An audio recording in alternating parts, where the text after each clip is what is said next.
Alright mga minamahal, yes, it's me again, Alicia nyo. Nagbabalik muli para sa ating panibagong video. So ngayon nga po, pag-usapan natin, paisa lang bago umalis ng bansang Pilipinas itong si Mima. Kasi pupunta tayo ng Thailand Kasama din natin yung mga kagrupo, syempre. Hindi mawawala si Takero, si best friend, 'di ba? Si Sir Mike, si Chris Ulo, si Jake Magnus. Hindi natin alam kung sino pang iba nating mga kasamahan. Pero okay, update lang ako sa inyo kapag nandoon na tayo. Baka pag nandoon tayo sa airport, magla-live si Mima. Pero anyway, mga minamahal, bago tayo pumunta ng Thailand, paisa lang. Oo. Paisa lang dito sa isang congressman na bida-bida. Alam niyo, ito yung nakakapikon Merong kongresista na, itago na lang natin sa pangalang Isidro Ungab. Charis. Itong si, Representative Isidro Ungab, biglang nakakapikon. Kasi, tatawag siya na gusto ko po ng ng clean governance, gusto ko ng budget transparency. Pero, kilala niyo ba kung sino si Ungab? Alam mo, Ungab, hindi pa namin nalilimutan yung issue mo sa pagiging tahimik mo sa panahon ni former President Duterte. Gusto mo pala ng transparency. Gusto mo pala ng tinatawag na good governance, clean governance. Bakit nung panahon ni Digong, hindi ka bumoses sa mga ghost projects, diba? Dito nga po sa mga flood control anomalies. And then madami pa, bakit tahimik ka? Diba? Kaya nga nakakapagtaka And for the record, ano akala mo? Nalimutan na namin yung issue mo? Yang masalimot mong nakaraan na pilit mong binabaon sa hukay na parang ayaw mo nang maalala ng mamamayang Pilipino? Kung tutusin mga minamahal, itong si Ungab ay isa sa pinaka-loyal, yes, na tauhan ni former President Duterte. So ngayon, sa mga hindi po nakakaalam, meron tayong kaibigan. Sabi nga ng ating kaibigan, Ungab was not a fiscal watchdog. He was Duterte's budget henchman. Totoo ba? Tanong lamang po. So bilang appropriation chair, itong si Ungab kasi nakakatawa mga minamahal Appropriation chair siya nung panahon ni former President Duterte. So bilang isang appropriation chair, nakikita mo na may bilyong-bilyong proyekto, bilyong-bilyong pondo ang lumalagak. 'Di ba? Pero bakit tahimik ka? Bakit hindi ka nagsasalita? Bakit silent ka lang sa pagnanakaw? Tahimik ka sa issue. Bakit? Tanong lang. 'Di ba? Kaya nga nakakapagtaka na gusto mo ng clean governance, good governance, transparency, accountability, na ikaw nga mismo tahimik ka sa patuloy na pagnanakaw allegedly sa panahon ni former President Duterte. For example, dito nga po sa Pharmally scandal, 11 billion po ang sangkot. 'Di ba? Sa ghost project ng kanyang mga kaalyado, tahimik siya. For example din dito mga minamahal, na alala ninyo. Ito ibang issue to, hindi to ghost project. Sa ghost project, tahimik siya. Pero naalala din ba ninyo yung malampayad deal na binigay kay Dennis Uy na luging-lugi ang gobyerno? Silent siya sa overpriced na mga infrastructure. And kahit nga pinaflag na ng COA yung mga proyekto, tahimik itong si Ungab. Like, mapapatanong na lang tayo ng bakit. Diba? Bakit tahimik itong si Ungab? Dahil mas mahalaga sa kanya nga ba ang loyalty sa mga Duterte kaysa sa kaban ng bayan, sa mamamayang Pilipino? Tanong lang. Wala naman natang masamang magtanong. At beside mga minamahal, hindi lang siya yung tipo ng taong tahimik lang. Aktibo din siyang nagmamanipula. Manipulator ba? Kasi imagine siya po ang nanguna noon ng redefinition ng savings matapos ang DAP issue. So bakit? Bakit niya ginawa yun? Siyempre, para bigyan ng kapangyarihan si former President Duterte na mag-realign ng funds ng pondo nang walang proper accountability. At ito pa, ito yung pinakamalala. Master siya, allegedly, ng midnight insertion. Ito yung taong 2020. Papasok na dito yung pandemonyo, or I think nasa 1 year, na tayo dito? 1 year post-pandemic. So, taong 2020, ipinagyabang niya na nakahanap siya ng 3 billion overnight para sa last-minute amendments. Sa second and third reading, isang araw lang po.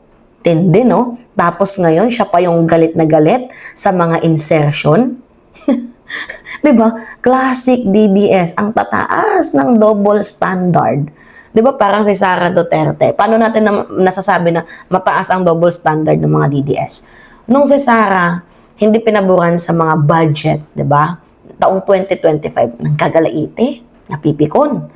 Pero nung yung Senado pumabor sa kanya sa impeachment, 'di ba, na ibasura, sinabi niya na respetuhin natin ang Senado. Like, 'di ba? Ganun sila kakupal. Literal, mga minamahal. At ito pa, yung pinaka nakakapikon sa kanya, medyo, 'di ba? Mayroon kasi tayong nalaman. Naalala ninyo yung small committee before. So, para sa kanya, ang small committee ay isang private playground. Yes. Tinuturing niya itong private playground ng mga magpapasok ng mga errata, mga insertion. So, ngayon, dahil wala na siya doon sa loob, galit na galit siya. 'Di ba? Bakit kaya? Kasi hindi ka na nakakapag-benefits. Diba? Kasi wala ka na doon. Wala ka ng lugar, wala ka ng puwang. Ganun ba yon? Tandaan mo, Ungab, hindi pa namin nalilimutan na sarili mong grupo, tinakwil ka. So, nung si Ungab mismo ay nandoon sa appropriation chair taong 2020, tinanggal siya ng mismong sarili niyang kaalyado. And sa panahon ni PBBM, I think, tinanggal din siya bilang deputy speaker dahil sa mga internal anomalies. Ngayon, na pinaka-main point and pinaka-question natin dito, kung sa sariling grupo niya nga, hindi siya pinagkakatiwalaan, bakit pa natin siya, paniniwalaan ngayon? 'Di ba? Nasaan yung ano ninyo? 'Di ba? Yung mga utak ninyo. 'Di ba? Dito sa mga naniniwala kay Ungab. Tapos ngayon, nagyayabang siya na ang 2025 budget daw ay blank at most corrupt. Pero hanggang ngayon, wala pa rin siyang konkretong ebidensya. Di ba? Puro lang ingay. Wala namang alam. Kung tutuusin, mas marami pa siyang kasalanan. Di ba? Kaysa sa mga inaakusahan niya ngayon. So, ang nangyayari sa kanya, ingay lang. Nag-iingay lang, pero wala sa tamang hulog. Wala sa tamang hulog, wala sa tamang venue, wala sa tamang lugar. Di ba? Ito lang yung pinakapunto natin. Kasi total, nag-iingay itong si Ungab. Ito kasi yung mahirap. Yung nag-iingay ka about corruption, meron ka ding issue. 'Di ba? Tungkol sa corruption. Nag-iingay itong si Ungab na gusto niya ng transparency, gusto niya ng public accountability. Nung panahon ni former President Duterte, bakit ang tahimik niya? Parang si Sara Duterte lang, no? Sabi ni Sara Duterte, magpugay tayo sa ating mga kaguruan. Sila yung nagiging rason para ma-educate ang ating mga kabataan laban sa mga fake news and disinformation. Naalala ba ni Sara Duterte kung paano niya supilin ang ating mga guro? Nire-red tag niya? So parang ganun sila. 'Di ba? Ang taas ng double standard. Tapos bumabalik din sa kanila ang mga sinasabi nila kasi hindi nila ito pinag-iisipan ng mabuti. Kagaya ni Ungab, gusto niya ng good governance. Gusto niya ng transparency. Pero nung panahon ni Digong, wala siyang ginawa. He said nothing. He did nothing. Bakit? Kasi nakakapagbenepisyo siya sa panahon ni former President Duterte. Kaya sinasabi ko sa inyo, mga minamahal, huwag kayong magpapaloko dito kay dito kay Congressman Ungab. 'Di ba? Na binibreak niya na magkaroon ng transparency. Kasi, parang kumukuha lang siya ng strategy. 'Di ba? Sa mamamayang Pilipino. Pero yung mamamayang Pilipino, hindi naman niya nagpapaloko eh. Hindi yan mga pinanganak kahapon. 'Di ba? Kaya kung ako sa'yo, tigil-tigilan mo na yung illusion mo, tigil-tigilan mo na yung mga pinagsasabi mo, magtrabaho ka na lang ng mabuti. 'Di ba? Kaya medyo nakakapikon lang itong si Ungab sa part na ang daldal mo. Ikaw din naman, ganun ka din naman. Di ba mga minamahal? Kayo, ano yung masasabi nyo dito? Anyway, yun lamang po. Pahingi lang ako ng comments, likes, and share. And also, don't forget to click the subscribe, mga minamahal, and hit notification bell for more updates. So, by the way, mamaya, flight na namin papuntang Thailand.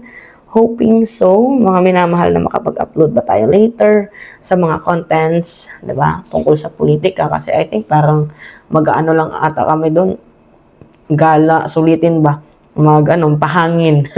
Di ba mga minamahal? Buti na lang, nalibre tayo. Mabait yung natin, yung kaibigan natin, no? Buti na lang nalibre tayo. So, yun po kayo. Ano masasabi ninyo? Ingat mga kababayan.